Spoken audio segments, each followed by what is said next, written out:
Hello students, nimbus academy for IAS में आपका एक बार फिर से स्वागत है। जैसा कि आपको पता है कि हिमाचल प्रदेश के करंट अफेयर्स के ऊपर जो है हम अक्सर चर्चा करते हैं। आज का ये जो सेशन रहने वाला है हमारा, इसमें भी हम लोग जनवरी और फरवरी यानी कि 15 ऑफ जैन से लेके 15 ऑफ फेब के बीच में जो हिमाचल प्रदेश से जो बहुत महत्वपूर्ण करंट अफेयर्स हैं और जिनके ऊपर एक स्टडी किया जा सकता है कॉम्प्रिहेंसिव वे में, वो करंट अफेयर मैं आपके सामने लेके आया हूँ। प्रीवियस क्लासेस में भी आपने देखा होगा, हम किसी भी एक न्यूज़ को जो है उसको ओवरऑल जो है उसके डायमेंशंस को हम समझने की कोशिश करते हैं, सो दैट आपके प्री मेंस और आपके पर्सनैलिटी टेस्ट में तीनों में ही ये चीज़ जो है आपके लिए काम होगी। और उसके साथ साथ आपकी जो एनालिटिकल एबिलिटीज़ है और उसके साथ साथ आपका जो नॉलेज है, उस नॉलेज को भी एनहांस जो है इन करंट अफेयर में किया जाता है। आइए जान लेते हैं सबसे पहला न्यूज़ जो है इस पर्टिकुलर सेशन में कौन सा है। तो दिस इज द हालदा। अभी हाल ही में जब जैन की बात आप करते हैं तो यहाँ पे लाहौल स्पीति में अगर हम देखेंगे तो हालदा फेस्टिवल जो है स्टूडेंट्स, ये लोगों के द्वारा जो है वो सेलिब्रेट किया गया। आइए जानते हैं इसके बारे में, न्यूज में क्या कुछ था और आपके लिए एग्जामिनेशन पॉइंट ऑफ व्यू से क्या जरूरी होता है। सबसे पहले न्यूज की बात करते हैं तो कहते हैं कि हालदा फेस्टिवल जो कि एक ट्रेडिशनल सेलिब्रेशन है लाहौल स्पीति का, इसको सेलिब्रेट किया गया काफी एक can say the great enthusiasm के साथ। किसके द्वारा इसको सेलिब्रेट किया गया उसकी भी थोड़ी सी हम चर्चा यहाँ पे कर लेते हैं। तो यस, ये कहा जा रहा है कि जो गाहर, चंद्रा और पट्टन वैली के जो लोग हैं, वहां के जो रेजिडेंट्स हैं, वो एक साथ आए और एक साथ जो है इन्होंने इस ओकेजन को सेलिब्रेट किया। होता क्या है ये हालदा, इसके बारे में जानना बहुत जरूरी है। जब भी हम हालदा की बात करते हैं स्टूडेंट्स, तो हालदा सबसे पहले अगर आप देखेंगे तो कहीं ना कहीं आप ये कह सकते हैं it is the unique tradition of the Lahaul Spiti. और इसमें करते क्या है लोग, अक्सर जब भी हम फेस्टिवल्स की बात करते हैं तो these are considered as the festival of the fires in the Himachal Pradesh. जैसे एस्पिरेंट्स हमारे यहाँ पे दिवाली होती है, दिवाली के बाद अगर आप देखेंगे तो जैन के महीने में जनरली हमारे अपर एरियाज में जो है फेस्टिवल ऑफ फायर्स के तौर पे जो है इन चीजों को सेलिब्रेट किया जाता है, जिसमें से हालदा एक बहुत इंपॉर्टेंट वन है। हालदा की बात करते हैं तो हालदा होता क्या है। तो देखो स्टूडेंट्स, होता यह है कि लाहौल स्पीति में जो लोग हैं, अब हर एक गांव में कितने फैमिली मेंबर्स हैं उसके अकॉर्डिंग जो है यहाँ पे कुछ एक जो फायर टॉर्च हैं वो यहाँ पे बनाए जाते हैं। फायर टॉर्च बोलने का मतलब क्या है कि लोग क्या करते हैं, काइंड ऑफ मशालें जो हैं, आग की मशालें बनाते हैं और इन मशालों को जो है यू कैन से जला के पहले पूरे गांव का ये चक्कर लगाते हैं, फिर एक डिसाइडेड एरिया पे ये क्या कर देंगे, उस हालदा को, यानी कि जो टॉर्च होती है जिसको देवदार की ब्रांचेस से बनाया जाता है, उसको हालदा कहा जाता है। इस हालदा को लेके जो है ये पूरा चक्कर लगाते हैं और उसके बाद एक स्पेस पे, एक प्लेस के ऊपर इसको रख देंगे और वहां पे जो है फिर कुछ एक तरह की सिंगिंग, डांसिंग, इस तरह की चीजें होंगी। देवदार की जो पत्तियां होती हैं उन पत्तियों को जो है वो आग में वहां पे जलाते हैं और इस पूरी प्रोसेस को सद हालदा भी हम लोग यहाँ पे कहते हैं, इसको बोलते हैं हालदा। हालदा की अगर हम बात करते हैं स्टूडेंट्स तो यस, ऐसा भी नहीं है कि पूरे लाहौल स्पीति वाले रीजन्स में ये एक ही समय पे सेलिब्रेट किया जाता है, बिल्कुल नहीं। अगर आप हालदा की बात करते हैं स्टूडेंट्स तो यस, डिफरेंट वैलीज में जो है इसकी टाइमिंग में आप लोगों को वेरिएशंस जो है वो देखने को मिलती हैं। बिकॉज अगर आप गाहर वैली की बात करते हैं तो यहाँ पे जो हालदा सेलिब्रेट किया जाता है उसकी जो डेट है वो जनरली लामा के द्वारा डिसाइड की जाती है, but when ever it is celebrated in the Pattan valley तो यहाँ पे आप ये देख सकते हैं फुल मून, माघ पूर्णिमा, यानी कि जनवरी के महीने में जो है इसको सेलिब्रेट किया जाता है, यानी कि it's a festival of light. जब फुल मून लाइट होगी तब यहाँ पे दिवाली अमावस्या में सेलिब्रेट की जाती है, but this particular celebrated in the Magh Purnima, वहां पे इसको सेलिब्रेट जो है वो किया जाता है। हालदा फेस्टिवल्स में एक डांस बहुत इंपॉर्टेंट रहता है जिसको बोलते हैं असुर डांस या फिर डीमन डांस के तौर पे भी आप इसको देख सकते हैं, यानी कि the one of the key highlight of this festival is the असुर डांस, जो कि यहाँ पे परफॉर्म किया जाता है वेरियस लोगों के द्वारा। Remember students, according to the local folklore this dance is originated in ancient times when demons harm the humans। उस टाइम पे तो इसलिए यहाँ पे क्या किया जाता है, डीमन मास्क लगाए जाते हैं और उसके तौर पे जो है यहाँ पे डांस जो है वो किया जाता है, डीमन डांस इसको कहते हैं स्टूडेंट्स। यहाँ पे सेटलमेंट्स, बिकॉज क्यों ऐसा होता है, लोग जो हैं, लोग पहले क्या करते थे, जो देवता हैं उन्हीं की वर्शिपिंग करते थे यहाँ पे, तो उसी चीज के लिए फिर डीमंस जो होते थे वो जर्नली यहाँ पे क्या करते थे, उनको डराते थे, लोगों को डराते थे। उसी चीज को जो है यहाँ पे शोकेस करने की कोशिश जो है वो की जाती है इस असुर डांस में। Remember students that why this particular celebrated, या हालदा को क्यों सेलिब्रेट यहाँ पे करते हैं, तो कहीं ना कहीं एक तरह से प्रोस्पेरिटी के तौर पे भी यहाँ पे देखा जाता है। बिकॉज अगर मैं आपको बताऊं तो हालदा फेस्टिवल जो है स्टूडेंट्स, ये शिखर अपा के लिए डेडिकेट है। शिखर अपा जो है बुद्धिज्म में she is the goddess of the wealth consider किया जाता है उनको, तो उनके लिए जो है ये डेडिकेट होता है। तो कहीं ना कहीं प्रोस्पेरिटी को भी यहाँ पे देखा जाता है, गुड हार्वेस्ट के लिए भी इसको सेलिब्रेट किया जाता है। बिकॉज अगर आप हालदा की बात करते हैं तो it is also considered as the new year for the agriculture, तो एग्रीकल्चर के एक नए साल के तौर पे जो है इस हालदा को सेलिब्रेट यहाँ पे किया जाता है। देन उसके साथ साथ अगर आप देखेंगे तो protection from the negative energies, because this is the time aspirants when this Halda is celebrated, तो कहा यह जाता है कि जो देवी देवता होते हैं वो एक्चुअली में स्वर्ग चले जाते हैं और जो मंदिर होते हैं उनके कपाट जनरली बंद होते हैं। तो उस टाइम ड्यूरेशन में अगर आप देखें तो गांव को इन एविल स्पिरिट से बचाने के लिए भी क्या करते हैं लोग, इस तरह की मशालें लेके जो है वो यू कैन से पूरे गांव का चक्कर जो है यहाँ पे लगाया जाता है। बिकॉज किस लिए, ताकि इस गांव को प्रोटेक्ट किया जा सके इस तरह की नेगेटिव एनर्जीज के लिए। इसके साथ साथ अगर आप देखेंगे तो ये हालदा फेस्टिवल जो है स्टूडेंट्स, कहीं ना कहीं जो हमारे डीप रूटेड ट्रेडिशंस हैं उन ट्रेडिशंस को भी शोकेस करने का, उनको रिफ्लेक्ट करने का एक बहुत अच्छा जरिया जो है यहाँ पे कहा जा सकता है। या फिर you can say that the belief of the people of the Lahaul Spiti जो है यहाँ पे इसके लिए भी इस फेस्टिवल को सेलिब्रेट किया जा सकता है या फिर किया जाता है। तो ये है हालदा फेस्टिवल, इसके बारे में जुड़ी हुई इंफॉर्मेशन इंपॉर्टेंट है आपके एग्जामिनेशन के लिए, ध्यान रखिएगा।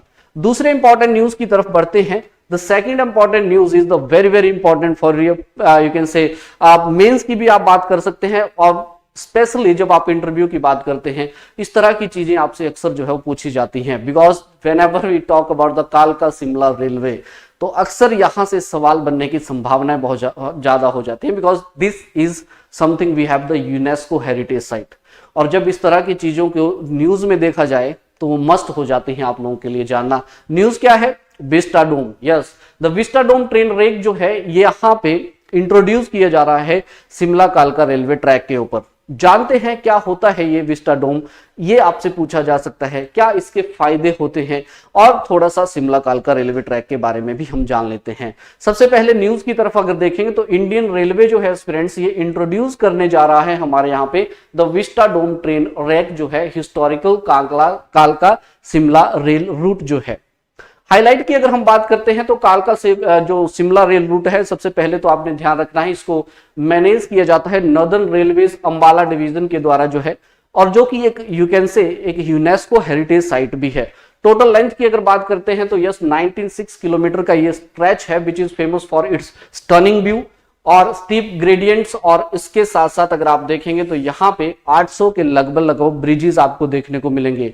आपने मुझे कमेंट में बताना है इस ट्रैक में कितने कर्व्स हैं, यानी कि नंबर ऑफ कर्व्स आपने बताने हैं। अब हाइलाइट्स ये है इस न्यूज का कि नया विस्टाडोम ट्रेन जो है ये यहाँ पे इंट्रोड्यूस किया जा रहा है, कोचेज इंट्रोड्यूस किए जा रहे हैं। These are the LHB coaches, जिनको आप लिंके हॉफमैन बुसिस भी बोल सकते हैं। इनकी अगर हम बात करें तो ये फायदा इनका ये होता है कि एक तो इनकी स्पीड जो है बहुत अच्छी होती है, यानी कि एक तरह से 100+ स्पीड के ऊपर भी ये रन कर जाते हैं। देन उसके साथ सेफ्टी जो है वहां पे बहुत इंपॉर्टेंट रहती है। तो ये जो कोचेज हैं इनको इंट्रोड्यूस किया गया था भारत सरकार के द्वारा ताकि डीरेलिंग जो हो जाती है उसको थोड़ा सा प्रिवेंट यहाँ पे किया जा सके। तो ये ICD इस तरह के LHB इस तरह के कोचेज जो है आपको अक्सर जो है वो देखने को मिलते हैं। तो this Vistadome are the LHB coaches जो है, और इनको मैन्युफैक्चर किया गया है रेल कोच फैक्ट्री कपूरथला के अंदर। इसका सक्सेसफुल ट्रायल भी लिया जा चुका है और हाल ही में जो है हमारे मिनिस्टर उन्होंने एक वीडियो भी शेयर किया था। सवाल है होता क्या है विस्टाडोम कोचेज, तो सिंपल सा अगर आपसे पूछे कि होते क्या है विस्टाडोम कोचेज, आपने सीधा सीधा सा जवाब देना है कि sir these are specially designed train coaches होते हैं जिसमें हम लोगों को क्या मिलेगा, लार्ज ग्लास विंडोज होती हैं और उसके साथ साथ ट्रांसपेरेंट रूफ इसका होता है। ये बनाता है, इसको बनाते हैं विस्टाडोम, इसको हम कहते हैं विस्टाडोम। एक्चुअली में ये हम लोगों को प्रोवाइड करवाता है एक पैनोरमिक व्यू, जो भी हमारे पास सराउंडिंग्स होती हैं उनका एक पैनोरमिक व्यू जो है हम लोगों को देखने को मिलता है। और जैसे कि शिमला कालका it's a UNESCO heritage sites, तो यहाँ पे तो यू कैन से it's full of the beauty, और उसको आप एक्सपीरियंस कर सकते हैं इस विस्टाडोम कोचेज के दौरान। अगर आप इन कोचेस की बात करेंगे तो इनको इंस्पायर एक्चुअली में किया गया है। जब आप यूरोपियन लग्जरी ट्रेन की बात करते हैं तो वहां से इंस्पिरेशंस लेके जो है हमने हमारे हिमाचल प्रदेश की कालका शिमला रेलवे ट्रैक के ऊपर जो है इस तरह के कोचेस को जो है वो इंट्रोड्यूस किया है। तो इतना आपने ध्यान रखना है कि होते क्या है। दूसरा, अगर बेनिफिट्स की बात की जाए तो ऑब्वियस सी बात है, टूरिज्म की बात यहां पे होगी। तो यहां पे विस्टाडोम से होगा क्या कि जो टूरिज्म है उसको एनहांस यहां पे किया जा सकता है, बिकॉज कहीं ना कहीं Vistadome can offer an unforgettable travel experience to the tourist. तो ये बहुत इंपॉर्टेंट आपके लिए हो जाएगा। देन उसके बाद attracting more visitors to the Himachal Pradesh, बिल्कुल। तो यहाँ पे दूसरा स्कैनिक व्यू जो है ये प्रोवाइड करवाते हैं, यानी कि जो लार्ज विंडोज होती हैं, ग्लास रूफ्स होते हैं, वो कहीं ना कहीं अगर आप बोलेंगे तो इन इंटरप्टेड व्यू जो है एक आपकी सराउंडिंग का, वो भी ये प्रोवाइड करवाते हैं। देन कंफर्ट एंड लग्जरी होंगे, बिल्कुल ऑब्वियसली विस्टाडोम कोचेस की जब आप बात करते हैं तो इसमें आपको मॉडर्न इंटीरियर मिलेगा, कंफर्टेबल सीटिंग्स होंगी, इंप्रूव ट्रैवल एमिनिटीज जो हैं, इस तरह की चीजें आप लोगों को इस कोचेस में जो है प्रोवाइड करवाई जाएंगी। Then again boost to the economy, जो कि होगा ही, टूरिज्म इंक्रीज होगा, इकोनॉमी इंक्रीज होगी। तो yes, increase the tourist footfalls can contribute to the local businesses and उसके साथ साथ जो है टूरिज्म इंडस्ट्री को भी एक अच्छा खासा बूस्ट जो है वो इससे मिलेगा। तो यस, आपने ये सारी चीजें जो है अपने एग्जामिनेशंस के लिए आपने थोड़ा सा ध्यान रखनी है। विस्टाडोम इंट्रोड्यूस किए गए हैं शिमला कालका रेलवे ट्रैक के ऊपर। चलिए बढ़ते हैं आगे। देन उसके बाद देख लेते हैं तो नेक्स्ट इंपॉर्टेंट न्यूज हमारे पास आती है इको सेंसिटिव जोन्स की। Again very very important for your examinations. Friends, हाल ही में हुआ है कि जो सरकार है, स्टेट गवर्नमेंट है, उसने क्या किया, जो हमारे यहाँ पे मंडी में, मंडी की ये बात हम लोग यहाँ पे कर रहे हैं कि the government of India designated the area around the शिकारी देवी वाइल्ड लाइफ सेंचुरी, यानी कि इस सेंचुरी से जो है ये कहीं ना कहीं कंसर्न आपको देखने को मिलेगा जो कि मंडी में है। इसमें इन्होंने क्या किया कि कुछ एक जो रीजन है, गांव है इसके आसपास, जो शिकारी देवी वाले जो वाइल्ड लाइफ सेंचुरी हैं, उनको इको सेंसिटिव जोन घोषित कर दिया है। अब दिक्कत ये हो रही है कि लोग जो हैं इसका ऑपोजिशन भी कर रहे हैं। ऑपोजिशन क्यों कर रहे हैं, इन बातों के ऊपर भी हम लोग थोड़ा सा जिक्र यहां पे करेंगे। पर सबसे बहुत इंपॉर्टेंट जानना आपके लिए है कि ये होता क्या है, इको सेंसिटिव जोन कैसे होते हैं, क्या इनके बेनिफिट होते हैं और किस तरह की कंडीशंस हो जाती हैं जब किसी एरिया को इको सेंसिटिव जोन जो है वो घोषित यहां पे कर दिया जाता है। इनकी बात हम लोग यहां पे करेंगे और कहीं ना कहीं यानी कि हाइलाइट्स की बात करेंगे। तो सबसे पहले तो जान लेते हैं शिकारी देवी वाइल्ड लाइफ सेंचुरी को भी। यहां पे अगर आप देखेंगे तो यस, इसका जो एरिया है इट इज 29.94 स्क्वायर किलोमीटर आपको मिलेगा। 1962 में जो है हमने वाइल्ड लाइफ कंजर्वेशन के लिए जो था इसको बनाया गया है। अब यहां पे अगर आप देखेंगे तो 43 विलेजेस हैं नाचन और करसोग फॉरेस्ट डिवीजन के, इनको डेजिग्नेट किया जा रहा है as a eco sensitive zones. और इन जोन्स की अगर एरिया की अगर बात करते हैं तो they extend from the 50 metre to the 2 kilometre around this sanctuary, यानी कि सेंचुरी के आसपास आप देखेंगे तो 50 मीटर से लेके 2 किलोमीटर के आसपास का जो सराउंडिंग का एरिया है उसको यहां पे इको सेंसिटिव जोन घोषित करने की कोशिश जो है वो की जा रही है। ये आप यहां पे ध्यान रखने हैं इन सारी चीजों को। अगर आप बात करते हैं शिकारी देवी की, जैसे हमने बात की, यहां पे कहीं ना कहीं प्रोटेक्टेड फॉरेस्ट एरियाज जो है ये प्रोवाइड कराता है। शिकारी देवी वाइल्ड लाइफ सेंचुरी है हिमाचल प्रदेश में, 29.94 स्क्वायर किलोमीटर इसका एरिया है। एरिया जरूर आपने ध्यान में यहाँ पे रखना है और 1962 में हमने इसको डिक्लेयर किया था। और तो रीजन की जो यहाँ पे रिच बायोडाइवर्सिटी है, लोकल वाइल्ड लाइफ स्पीसीज जो है, इनको कंजर्व करने के लिए हम लोगों ने जो है इस वाइल्ड लाइफ सेंचुरी का जो है वो निर्माण किया था। Remember this particular point that यहाँ पे आपको एक मंदिर मिलेगा, शिकारी देवी मंदिर, जो कि 3350 मीटर की हाइट पे है। उसी के नाम पे जो है इस वाइल्ड लाइफ सेंचुरी का नाम भी रखा गया है, शिकारी देवी वाइल्ड लाइफ सेंचुरी। इसके नजदीक अगर टाउन पूछा जाए कभी तो आपने बताना है सुंदरनगर जो है इसके नजदीक का टाउन आपको देखने को मिलता है। तो आइए अब चर्चा करते हैं कि होते क्या है, इको सेंसिटिव जोन जो है वो होते क्या है। तो यस, इसके लिए हमें बात करनी होगी हल्की see the environmental protection act 1986, और उसके अंतर्गत अगर आप देखेंगे तो हमारे पास 2002 से लेकर 2016 के बीच में एक national wild life action plan जो है वो हमें देखने को मिलेगा the ministry of environment, forest and climate change का, जिसमें यह कहा गया है कि जो स्टेट गवर्नमेंट्स हैं, याद रखिएगा again, the state government should declare the land falling within a 10 kilometer of the boundary of national park and the wildlife sanctuary as the eco fragile zone or the eco sensitive zones। यानी कि इस action plan में ये कहा गया friends कि 10 kilometre के आसपास, अब ये जो है कहीं ना कहीं दिस इज जर्नल प्रिंसिपल, ऐसा नहीं है कि 10 ही होना चाहिए, लेकिन हाँ इन्होंने एक तरह से एक वैल्यू दे दी है कि 10 किलोमीटर के आसपास का जो रीजन है उसको डिक्लेयर किया जा सकता है स्टेट गवर्नमेंट के द्वारा। क्यों? इकोनॉमिक से माफ कीजिएगा द इको सेंसिटिव जोन के तौर पे, यहां पे ध्यान रखना है आपने। और नेशनल पार्क और वाइल्ड लाइफ सेंचुरीज, इनके सराउंडिंग का जो एरिया है, होता क्या है, तो eco sensitive zones are the buffer areas around the wild life sanctuaries and the national parks. यानी कि इनको बनाया किस लिए जाता है, वो इसलिए बनाया जाता है कि जब आप बात करते हैं तो देखो, एक तो national park wild life century है, उनमें तो कंजर्वेशन अच्छा होगा, लेकिन जब आप उस एरिया से, बफर एरिया से या फिर जो कोर एरिया है उनसे बाहर जब जाते हैं तो ह्यूमन सेटलमेंट्स आपको मिलती हैं। और उन सेटलमेंट्स में अगेन क्या होता है कि एक तरह से ह्यूमन वाइल्ड लाइफ कॉन्फ्लिक्ट जो है वो अक्सर हम लोगों को ज्यादा देखने को मिलते हैं। तो इसीलिए इस एक्शन प्लान के अंतर्गत जो है स्टेट गवर्नमेंट को यह कहा गया था कि वो क्या कर सकते हैं, किसी रीजन्स की सराउंडिंग्स में जो एरियाज हैं उन एरियाज को आप इस तरह से you can say eco sensitive zone के तौर पे जो है वो डिक्लेयर कर सकते हैं। ऐसे this is not the only area in the Himachal Pradesh, ऐसे बहुत से एरियाज हैं जिनको डिक्लेयर किया जा चुका है और बहुत सी ऐसी एप्लीकेशंस हैं जो स्टिल पेंडिंग है हमारे पास यहाँ पे। और उन्हीं में से एक जो है आपको शिकारी देवी वाइल्ड लाइफ सेंचुरी भी देखने को मिलेगी, जिसको अभी अप्रूवल जो था वो मिला था, लेकिन लोग जो है ऑपोजिशन यहाँ पे थोड़ा सा उठा रहे हैं। तो मेन मोटिव क्या रहता है, ये कैन से ह्यूमन इंपैक्ट जो है उसको मिनिमाइज करना, देन उसके साथ साथ जो है कहीं ना कहीं आप बोलेंगे तो बायोडाइवर्सिटी कंजर्वेशन जो है उसको यहाँ पे बूस्टअप जो है थोड़ा सा मिलता है, ह्यूमन वाइल्ड लाइफ कॉन्फ्लिक्ट होता है और साथ साथ में सस्टेनेबल डेवलपमेंट के तौर पे भी इस चीज को जो है यहाँ पे देखा जाता है। कैसे होता है उसकी भी हम बात यहाँ पे करेंगे। बेनिफिट्स क्या होते हैं इको सेंसिटिव जोन्स के, जब आप देखेंगे तो जैसे कि वाइल्ड लाइफ कंजर्वेशन हम लोगों ने यहाँ पे देख लिया, बिकॉज जो भी एंडेंजर्ड स्पीसीज होते हैं उनकी प्रोटेक्शन यहाँ पे आपको देखने को मिलती है, या फिर अगर उनका जो नेचुरल हैबिटेट है उसकी कंजर्वेशन की बात यहाँ पे ये करता है। और कहीं ना कहीं डिफोरेस्टेशन को यहाँ पे रिड्यूस करने का काम करता है, बिकॉज होता ये है कि ये जो लैंड यूज जो है उसको चेंज कर देता है।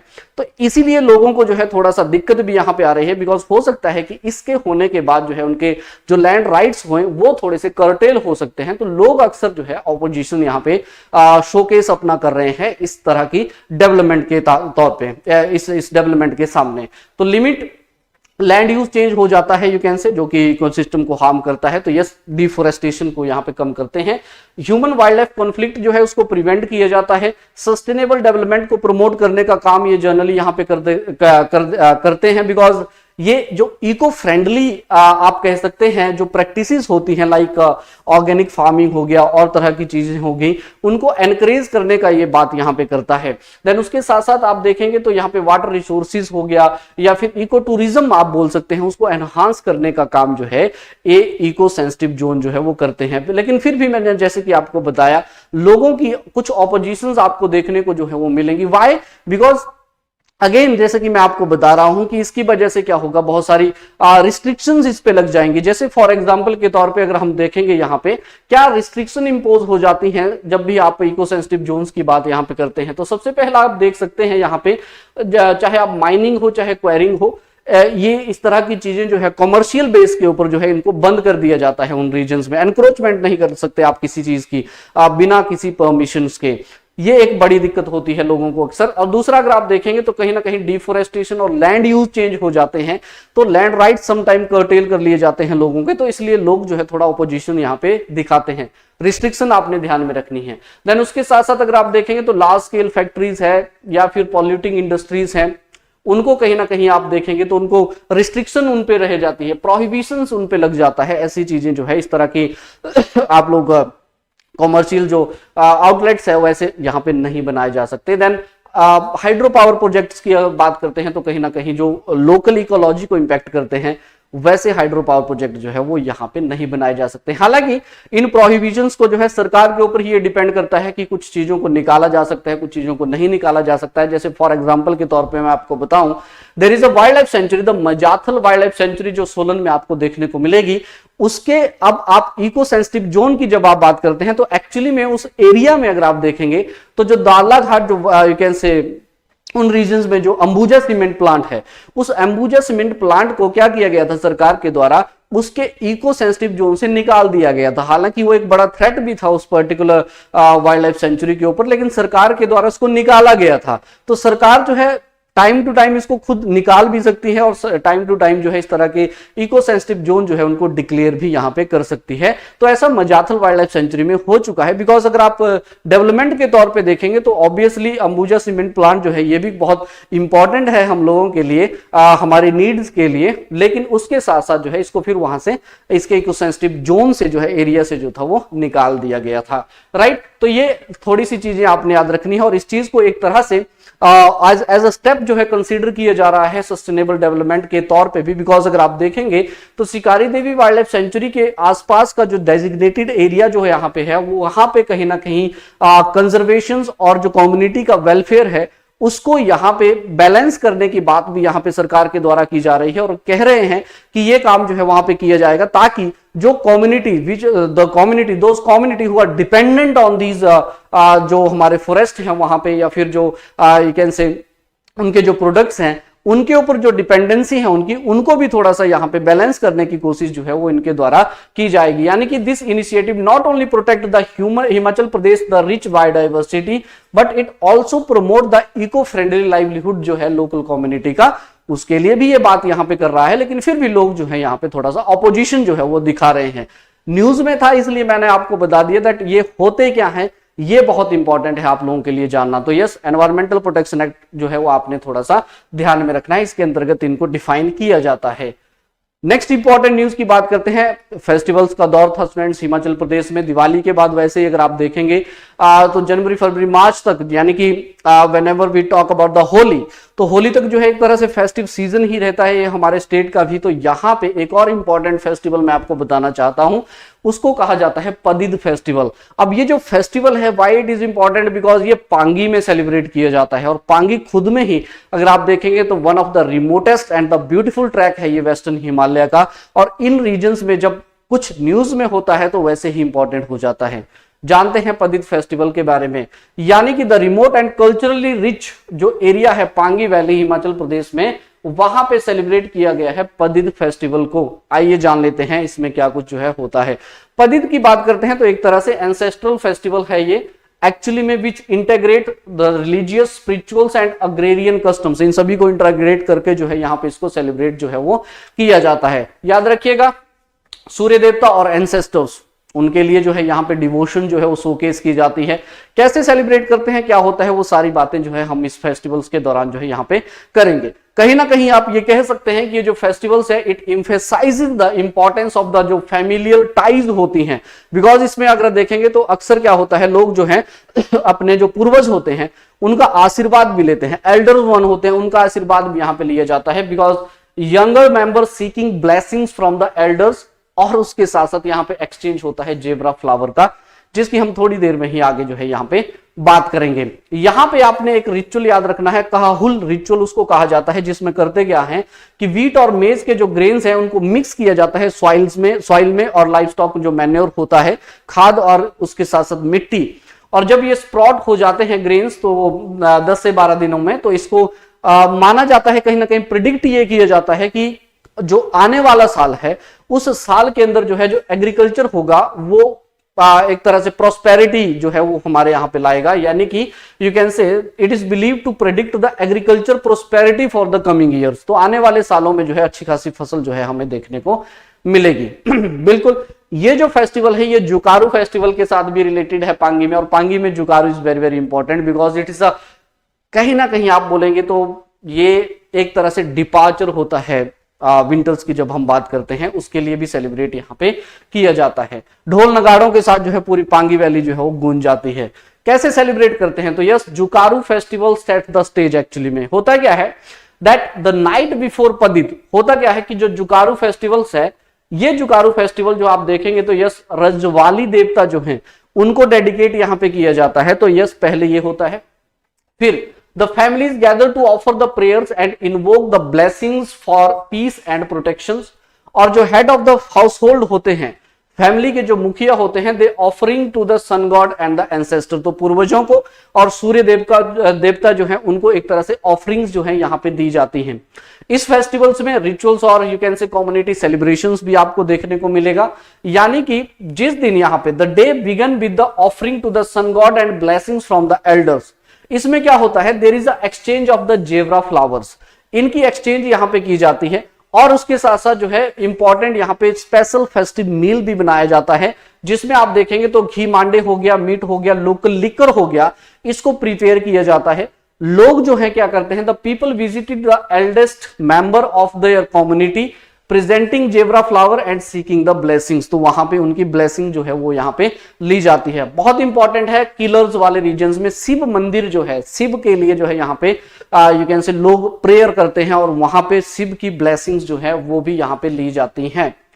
यानी कि अगर लेजेंड और सिग्निफिकेंस की मैं बात करूं इस पदित फेस्टिवल के साथ, तो एंसेस्ट्रल रेवरेंस को ये दिखाने की बात करता है। बिकॉज अगर फेस्टिवल की बात करते हैं तो ये स्पिरिचुअली सिग्निफिकेंट है, बिकॉज इसमें श्राद्ध सेरेमनी जो है उस तरह की चीजों को भी यहां पे देखा जाता है। बिकॉज ये माना यह जाता है जो ऑफरिंग की जा रही है, उस ऑफरिंग को यह माना जा रहा है कि इस दिन जो है इस तरह की चीज करने के लिए क्या होता है, the goodwill and the protection of the four father जो हमारे हैं उनकी एक तरह जैसे हमारे श्राद्ध टाइप में होते हैं, उसी तरह से जो कहीं ना कहीं एक एंसेस्ट्रल आप बोल सकते हैं हमारे लिए रेवरेंस जो है वो ये फेस्टिवल लेके जो है वो आता है। एग्रीकल्चर का कनेक्शन भी आपको इसमें देखने को मिलता है, बिकॉज ऑब्वियसली फर्टिलिटी और अबंडेंस की ये बात करता है। और उसके साथ साथ अगर आप देखेंगे, you can say symbolising the prosperity of the coming harvest season. और उसके साथ साथ the offering of the beet, barley and maize reflect the deep connection between the spirituality and the farming traditions. तो अगर सिग्निफिकेंस की बात की जाए, every festival in the Himachal Pradesh is, again let me tell you that it is attached to the season then agriculture। तो दोनों के साथ जो है उसका हमेशा ही संबंध रहता है। चाहे आप फिर पृथ्वी पूजा की बात कर लीजिए, चाहे आप हरियाली की बात कर लीजिए, चाहे आप चैत की बात कर लीजिए, the every festivals is related to the agriculture also. And कहीं ना कहीं आप देखेंगे तो हमारा जो यहाँ पे जो ट्रेडिशन है, द डीप रूटेड ट्रेडिशंस आप बोल सकते हैं, जो हमारे रिलीजियस बिलीव्स हैं, उन रिलीजियस बिलीव्स को भी शोकेस करने का जो है वो कोशिश करता है। यानी कि the festivals are related to the season hair.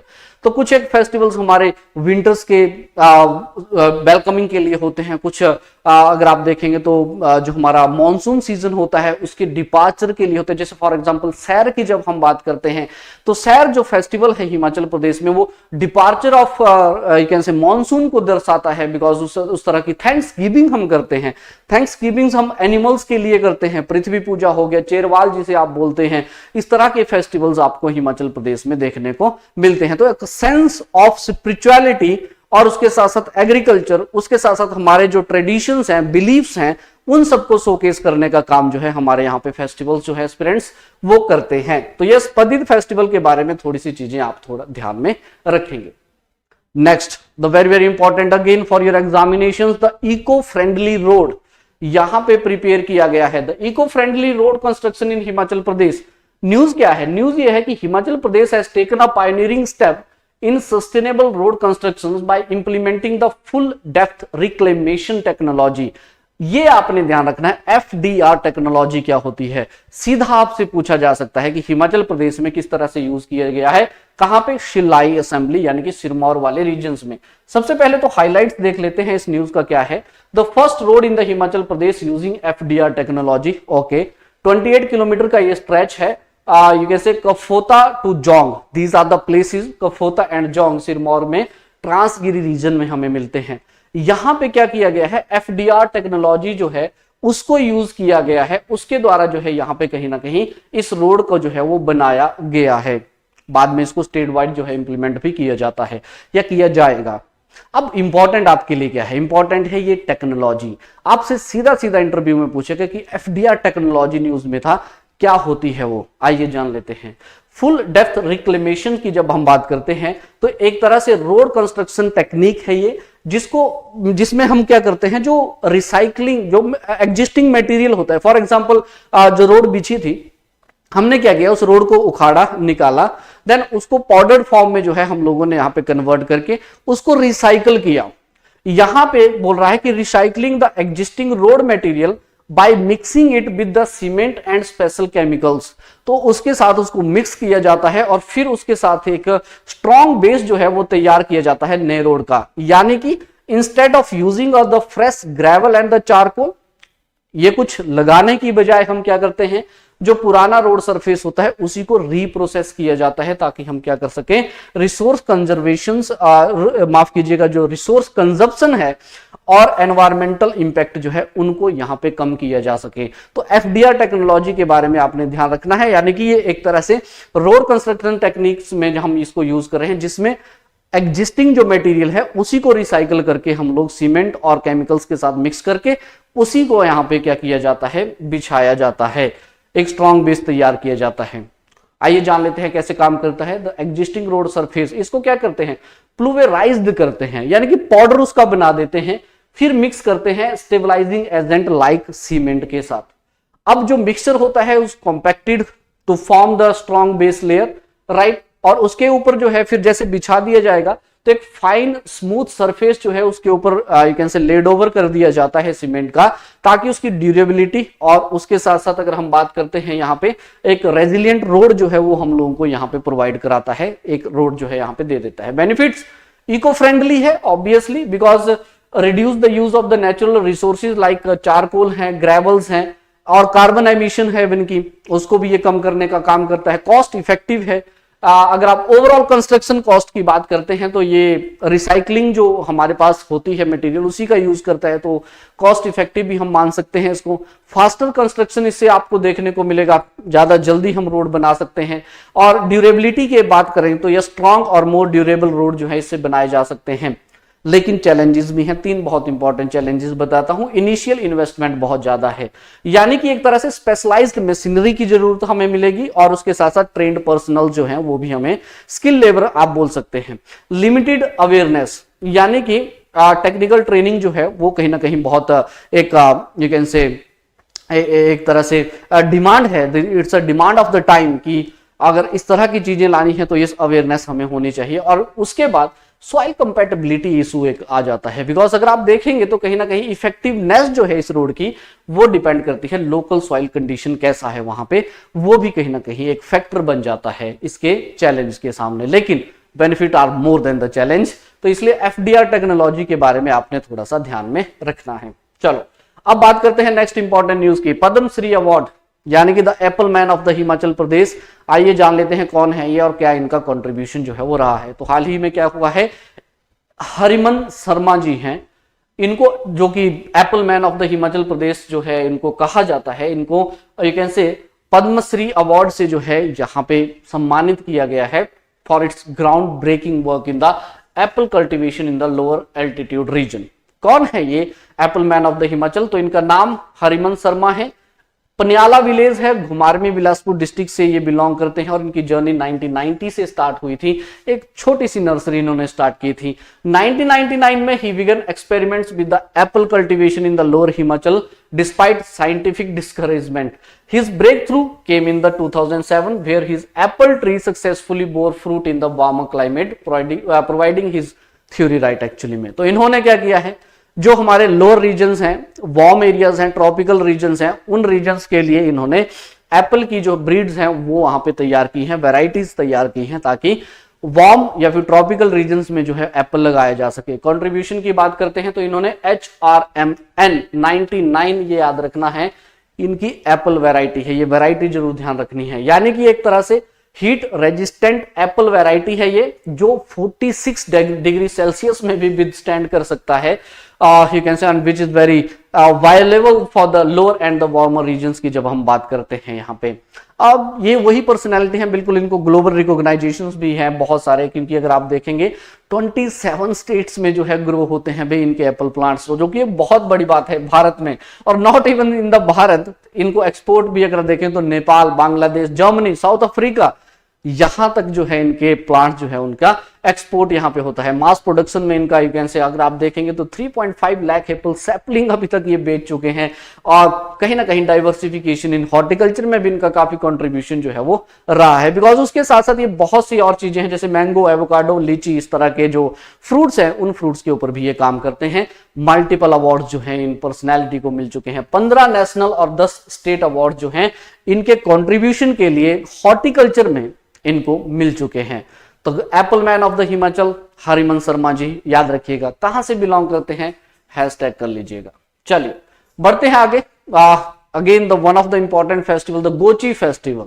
Gochi festival की बात करते हैं, अभी जनवरी माफ कीजिएगा फरवरी के महीने की ही ये बात है, दैट इस फेस्टिवल को जो है गाहर वैली, लाहौल में जो गाहर वैली है उन रीजन्स में जो है इसको सेलिब्रेट किया गया है। That again the great you can से एंथुजियाज्म के साथ जो है। होता क्या है गोची फेस्टिवल और कैसे सेलिब्रेट करते हैं वो चीजें समझना जो है आपके लिए जरूरी हो जाता है। गोची, इसको गोत्सी भी कहते हैं, ये एक फेस्टिवल है, यूनिक फेस्टिवल है। भागा वैली में भी यू कैन से गाहर हो गया या भागा वैली हो गया, सेम थिंग। इसको फरवरी से जो है सेलिब्रेट किया जाता है और honour of the birth of the sun in the preceding year, यानी कि उन फैमिलीज में जिन फैमिलीज में बच्चे का जन्म होना होता है उन फैमिलीज में जो है इसको सेलिब्रेट करते हैं। यानी कि होता क्या है इसमें, आइए जान लेते हैं।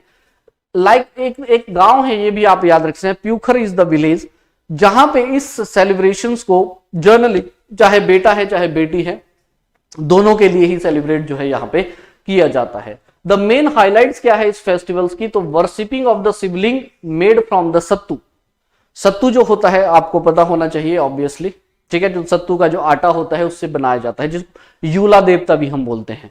तो यहां पे एक तरह से सत्तू का शिवलिंग बनाया जाता है, उसकी पूजा करते हैं। कैसे, आइए देखते हैं। तो सबसे पहले ट्रेडिशनल रिचुअल क्या है इसमें, सत्तू का डो जो है वो प्लेस किया जाता है एक लार्ज प्लेट के ऊपर और 4 लोग जो हैं उस गांव में उनको फैमिली के वो गांव के डाइटी के तो वहां पे जो है इसको ले जाया जाता है, ठीक है जी। देन उसके साथ साथ एक प्रोसेशन निकलता है, जो young girls dressed in the traditional attire and adorned with the ornaments, they carries a pot of a chhang, local alcoholic drink जो है, और उसके साथ साथ लीड करती हैं प्रोसेशंस को। Then she is followed by the 2 men carrying the pencil cedar sticks and leaves wrapped in lamb skins.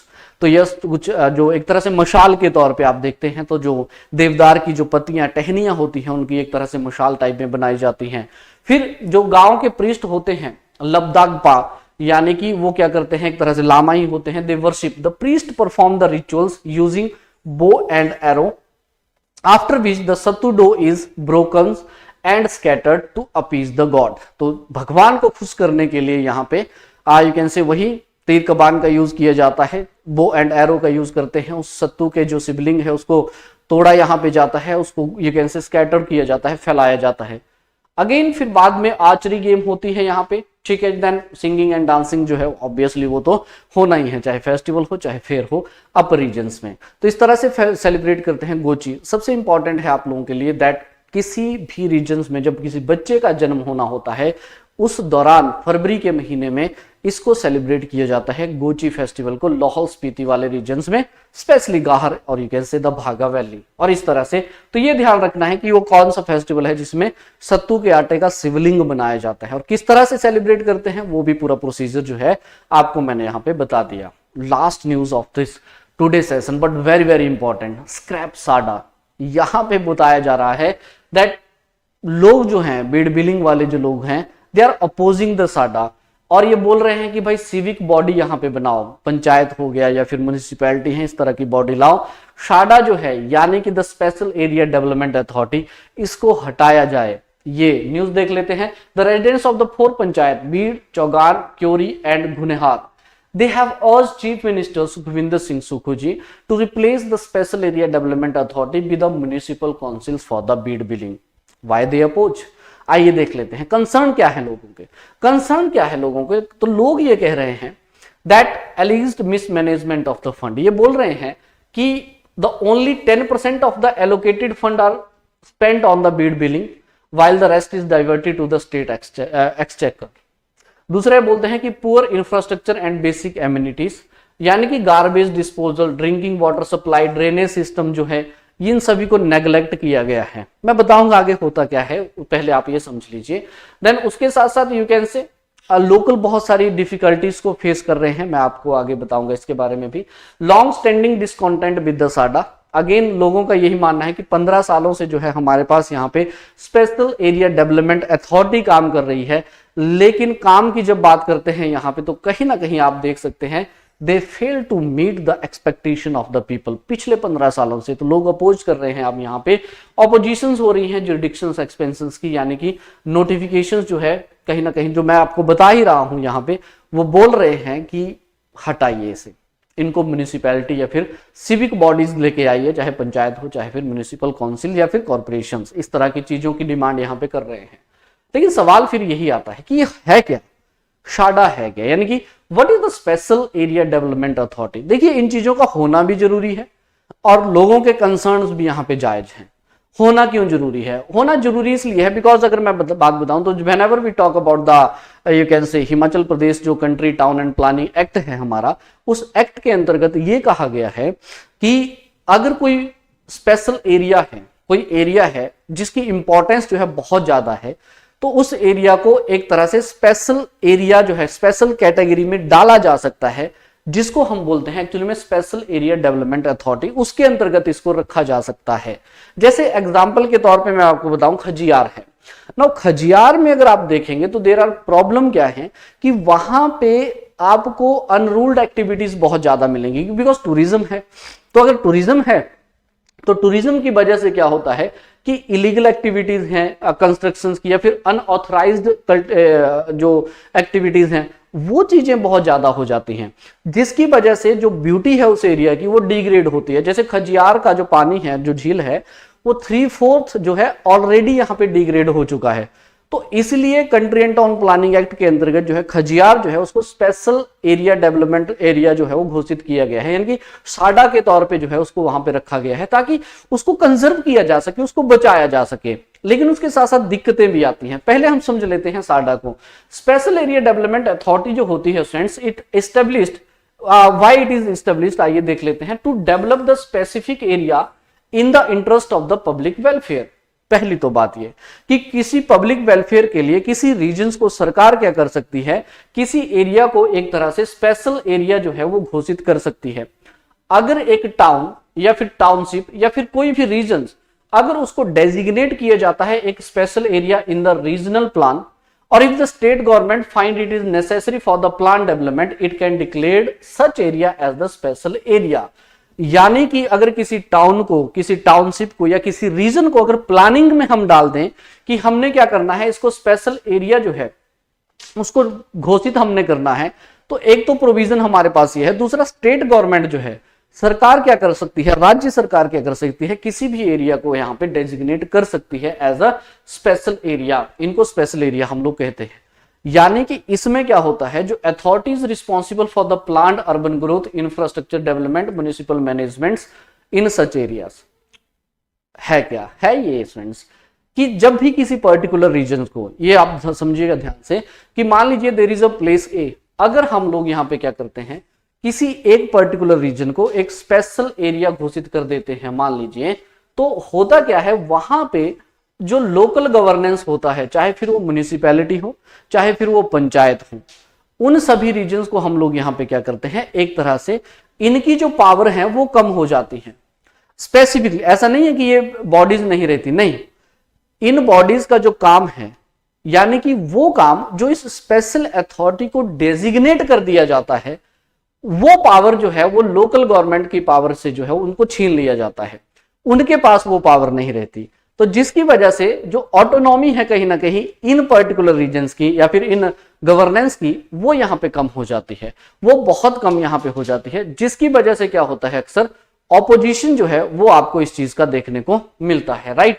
तो ये आपने ध्यान रखना है। तो इसीलिए लोग जो है जनरली अपोज भी करते हैं इन चीजों को, बिकॉज साडा के अंतर्गत ना बहुत सारी पावर जो है वो चेंज हो जाती है।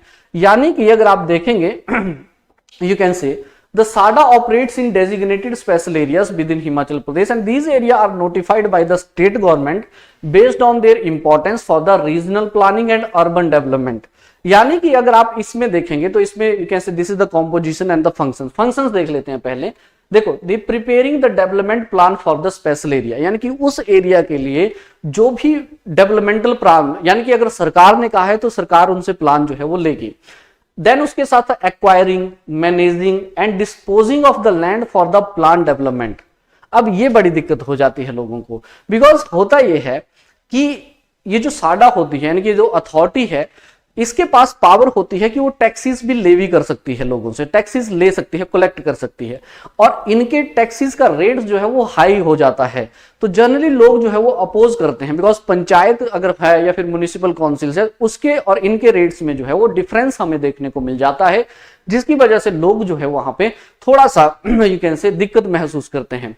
Carrying out the construction activities and providing utilities like water, electricity and drainage. तो इसी के एक तरह से सिविक बॉडी ही होती है ये, उसी तरह से एक्ट ये करती है, बट ये सरकार के द्वारा बनाई जाती है, ना कि जैसे पंचायत और म्युनिसिपैलिटी है तो ये कॉन्स्टिट्यूशनल बॉडीज हैं, बट साडा इज समथिंग यू कैन से इट्स एग्जीक्यूटिव वन, राइट। तो इसको यहाँ पे इन सरकार के द्वारा जो है वो बनाया जाता है।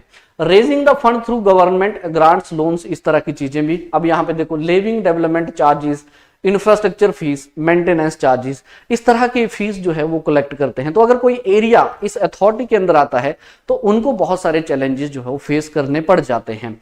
और दूसरा अगर मैं बता दूं तो जो हमारी सिविक बॉडीज होती है, जैसे पंचायत है या म्युनिसिपल काउंसिल है, उनकी पावर जो है उस एरिया के लिए कहीं ना कहीं कम हो जाती है।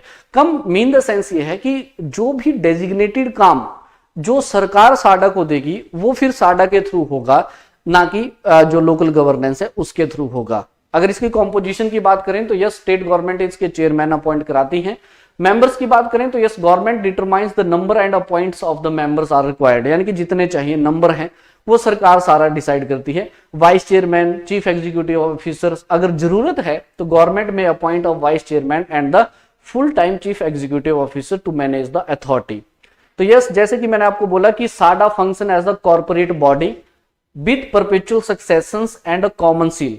It can acquire, hold, dispose of property, enter contracts and make legal actions. Because देखो अब लोग समस्या क्यों कर रहे हैं यहाँ पे, what is the biggest problems facing you can say, ये बोल रहा है।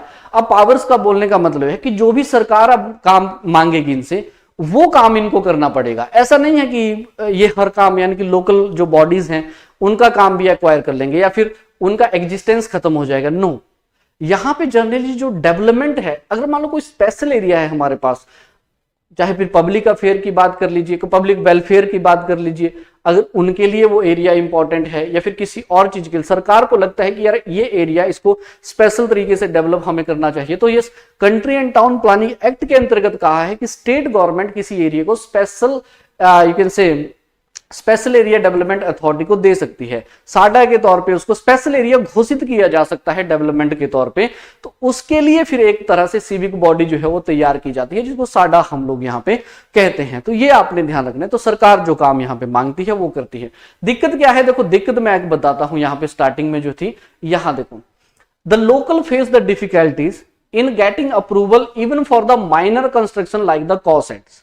अब दिक्कत लोगों को ये होती है कि छोटे छोटे जो काम हैं, अब देखो यहाँ पे लोगों का कहना है कि अगर हमें अपने गाय भैंसों के लिए यहाँ पे शेड बनाना है तो उसके लिए भी हमें इनका अप्रूवल चाहिए होगा। तो ये रिस्ट्रिक्शंस हो जाती हैं, बहुत सारे लोगों को जो है यहाँ पे सामने रिस्ट्रिक्शन आ जाती हैं। तो इसीलिए लोग जो है वो अपोज करते हैं।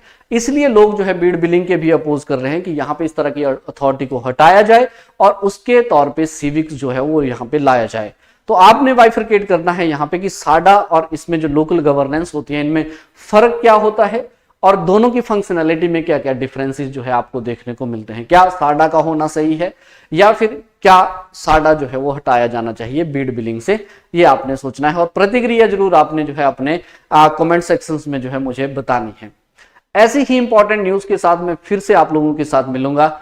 इस बार जो न्यूज हमारे रहेंगे वो 15 ऑफ फेब से लेके 28 ऑफ फेब के बीच के रहेंगे, यानी कि 15-15 दिन का गैप जो है हम लोग यहाँ पे रखने की कोशिश करेंगे। ये बहुत इंपॉर्टेंट है आप लोगों के लिए जानना। They will enhance your knowledge and they will very very important for your interview. जब भी आप देखेंगे तो उसके लिए बहुत जरूरी आपके लिए हो जाते हैं। तो ओवरऑल डेवलपमेंट जो है आपके ये करंट अफेयर करते हैं। जरूर देखिएगा, इनको लाइक करिएगा, शेयर कीजिएगा और सब्सक्राइब भी कीजिएगा। Thank you so much. फिर मुलाकात होगी नेक्स्ट वीडियो में। Till then take care, have a great day. Thanks again.